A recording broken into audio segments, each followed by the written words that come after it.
avez sûrement entendu parler du SRAS, du sida et de la grippe aviaire. Récemment, des chercheurs australiens ont annoncé qu'une nouvelle épidémie était en train de se répandre, le syndrome de déficit motivationnel.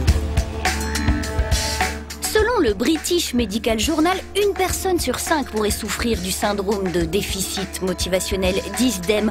Or, il apparaît que la grande majorité ignore jusqu'à l'existence de ce fléau. Le syndrome de déficit motivationnel fut à l'origine découvert par une équipe de l'université de Newcastle, dirigée par le réputé professeur Let Argos. C'est un tout nouveau type de pathologie qui se manifeste sous plusieurs formes.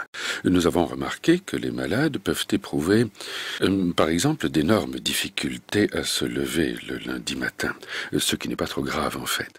Mais lorsque une crise aiguë survient, les malades risquent de ressentir une vraie démotivation à respirer, ce qui peut leur être fatal.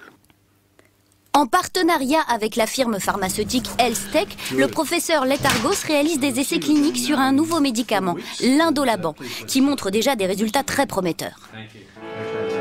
Avant de prendre ce médicament, je passais mon temps à la plage. J'y allais et je restais toute la journée. Je ne pouvais plus bouger, je ne pouvais plus faire le ménage chez moi, je ne pouvais plus jardiner. Finalement, j'ai été licencié, je ne pouvais plus travailler. Toute ma vie, on m'a pris pour un fainéant. Maintenant, on sait que j'étais malade.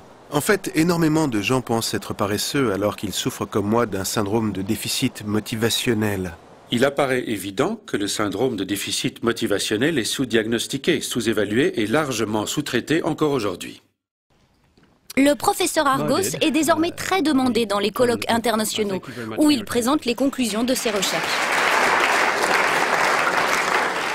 L'efficacité montrée lors des essais cliniques par l'Indolaban a été, si je puis dire, très remarquable. J'ai eu, il y a quelque temps, l'épouse d'un de nos participants au téléphone. Et elle était très secouée, émue et ravie par l'extraordinaire changement chez son mari.